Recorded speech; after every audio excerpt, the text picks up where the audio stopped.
India TV YouTube channel को subscribe करें और बेल आइकन दबाएं। बिहार में बाढ़ की वजह से करीब 30 लाख लोगों की जिंदगी इस समय परेशानी से जूझ रही है। घरों में पानी भर चुका है, सड़कें और रेलवे ट्रैक पानी में डूब चुके हैं। लोग जान बचाने के लिए गांव से निकलकर अब हाईवे की सड़कों पर आसरा ले रहे हैं। सवाल यह है कि बिहार का यह हाल क्यों है? आखिर हर साल बिहार बाढ़ में क्यों डूबता है? संवाददाता नीतीश चंद्र की एक रिपोर्ट से समझिए।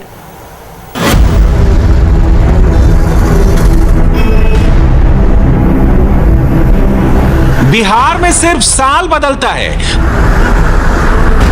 बाढ़ से बर्बादी के आंकड़े बदलते हैं, लेकिन पानी में डूबे बिहार की ये तस्वीरें कभी नहीं बदलती हैं। हर साल की तरह इस साल भी बारिश और बाढ़ ने पूरे बिहार को बेबस और लाचार बना दिया। ज्यादातर जिले बाढ़ की चपेट में हैं, फसलें बर्बाद हो चुकी हैं, जानवर मारे जा रहे हैं और लोग जिंदगी बचाने के लिए बारिश और बाढ़ से संघर्ष कर रहे हैं। सवाल यह है कि बिहार की यह तस्वीर बदलती क्यों नहीं है? आपको यह जानकर सबसे ज्यादा दुख और हैरानी होगी कि बिहार में बाढ़ रोकने की बातें पिछले 124 साल से चल रही हैं, लेकिन बातों के बांध बनाकर बाढ़ को रोका नहीं जा सकता है। इसलिए जिंदगी बचाने के लिए लोग जमीन की तलाश में हैं। मुजफ्फरपुर का इलाका भी बाढ़ से प्रभावित है।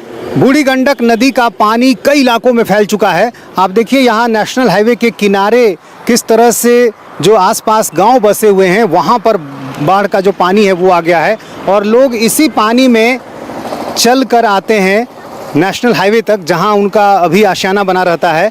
और इनके जो घर हैं वो चूँकि डूब गए हैं और वहाँ ये बीच बीच में आना जाना करते रहते हैं, चूँकि वहाँ की कुछ ज़रूरत की जो चीज़ें रखी हुई हैं उनको वो लेकर बीच बीच में आते हैं।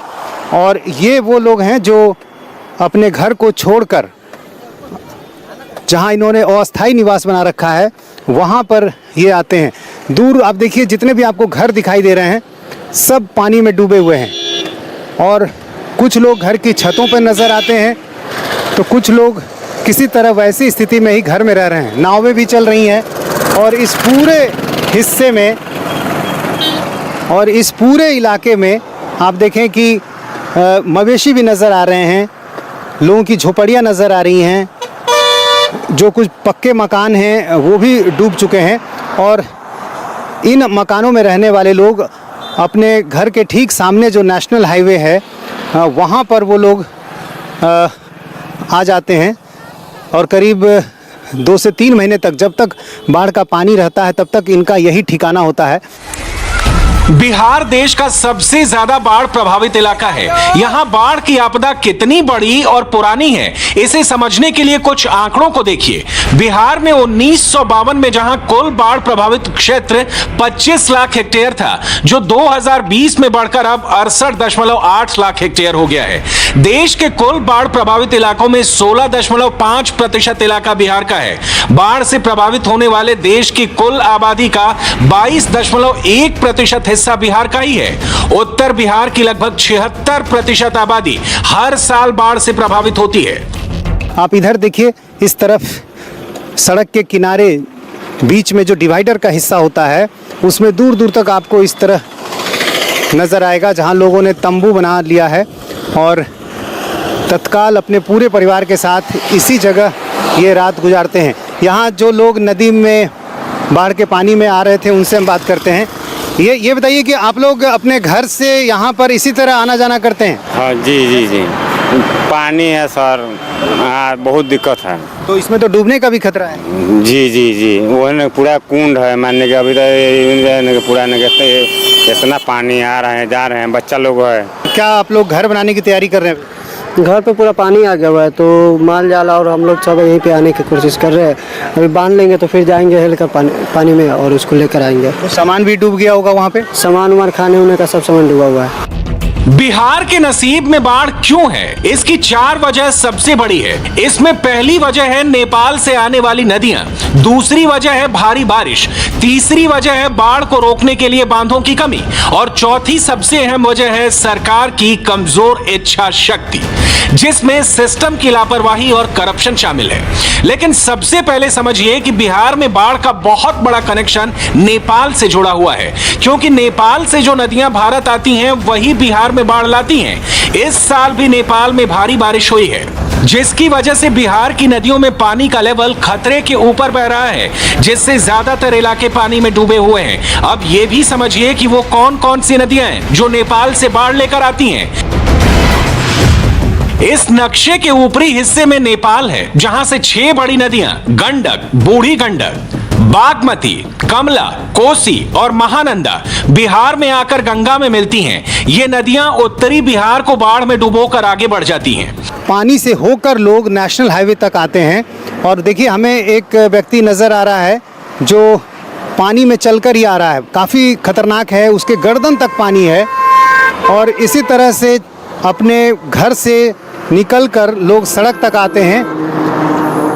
काफ़ी जोखिम भरा है ये, क्योंकि कहाँ पर गड्ढा होगा, किस तरह पानी कहाँ ज़्यादा होगा, ये अनुमान लगाना काफ़ी मुश्किल होता है। और यहाँ भी आप देखिए जो कुछ हमें दूर में नज़र आ रहा है, यहाँ पर एक व्यक्ति जो है वो जो उनकी फसल है, जो सब्जी इन्होंने लगाई है, उसको वो तोड़ रहे हैं। फसल पूरी तरह से डूब चुकी है, लेकिन जो कुछ भी अब है उसको वो यहाँ पर ले रहे हैं पानी के बीच में जाकर। चूँकि सड़क किनारे ही इनका आशियाना तत्काल होता है, तो ऐसे में जो कुछ भी इन्हें उपलब्ध हो पाता है उसको जुटाने की कोशिश होती है। और आगे के हिस्से में देखें जहाँ हमें झोपड़ियाँ नज़र आ रही हैं, मवेशी भी कुछ नज़र आ रहे हैं और ये सब पानी से घिरे हुए हैं। नेपाल में भारी बारिश के बाद जब भी पानी का लेवल बढ़ता है तो अपने बांधों के दरवाजे खोल देता है। इसकी वजह से नेपाल से सटे बिहार के जिले बाढ़ में डूब जाते हैं और इस साल भी यही हुआ है। बाढ़ से बचाव के लिए सरकार मिट्टी के टेम्पररी बांध बनाती है, जो बाढ़ के तेज बहाव से अक्सर टूट जाते हैं और बिहार फिर से बाढ़ में डूब जाता है। 2008 में आई भारी बाढ़ की वजह से कुसहा तटबंध टूटा था, जिससे करीब 35 लाख की आबादी बाढ़ से प्रभावित हुई थी और करीब 4 लाख मकान तबाह हो गए थे। जबकि पिछले साल 14 जिलों में आई बाढ़ की वजह से 50 लाख से ज्यादा लोगों ने परेशानियों का सामना किया और आज की तारीख में हालात बिल्कुल वैसे ही हैं। बाढ़ का पानी लोगों के घरों में घुस चुका है।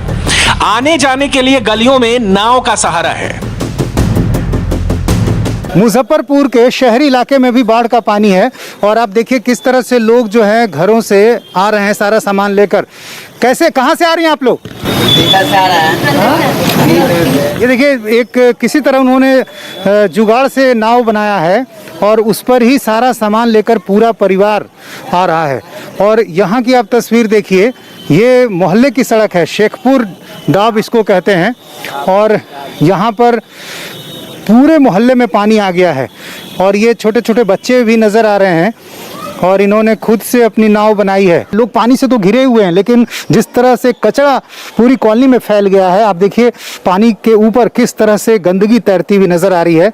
और ऐसे माहौल में लोग यहाँ पर रहने के लिए मजबूर हैं अभी, क्योंकि पानी अभी आया है, बूढ़ी गंडक नदी का पानी, ये अभी काफ़ी समय तक रहेगा, चूँकि बिल्कुल नदी के किनारे का ये हिस्सा है, निचला इलाका है।